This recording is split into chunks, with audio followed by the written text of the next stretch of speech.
তালহা, তালহা, উঠো।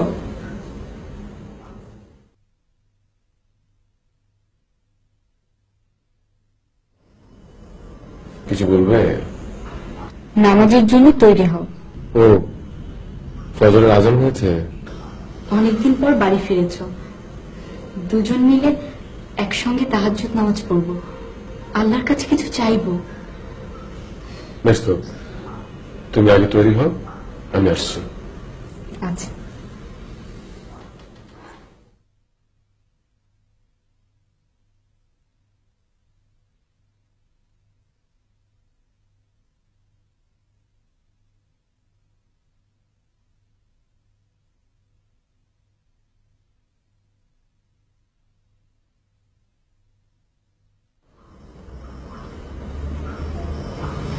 তালহা, তোমার কাছে একটা পরামর্শ চাচ্ছি। বলো।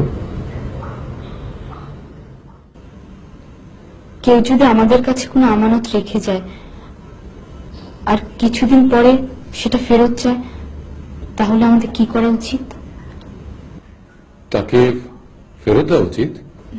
না, ধরো অনেকদিন তো একটা জিনিস কারো কাছে থাকলে তার প্রতি মায়া মমতা জন্মে যায়, তখনও তাকে ফেরত দেওয়া উচিত। আল্লাহ তোমার আমার কাছে যে আমানত রেখেছিলেন তা তিনি ফেরত নিয়ে গেছেন। সুলাইম, আমি কিছু বুঝতে পারছি না, তুমি কি বলতে চাচ্ছ? তোমার ছেলে উমাইর আর বেঁচে নেই। সুলাইম আজই ইন্তেকাল করেছে, আজ বিকেলে। এ কথা তুমি আমাকে আগে বলেন কেন? অনেকদিন পর ঘরে ফিরেছ, তাই তোমাকে কষ্ট দিতে চাইনি। আমি গোসল করিয়ে কাফন পরিয়ে পাশের ঘরে রেখে দিয়েছি তোমার জন্য।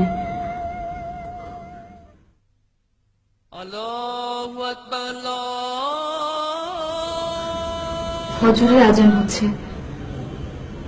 যাও মসজিদে গিয়ে নামাজ পড়ে মুসল্লিদের সঙ্গে নিয়ে ছেলেটাকে দাফন করো।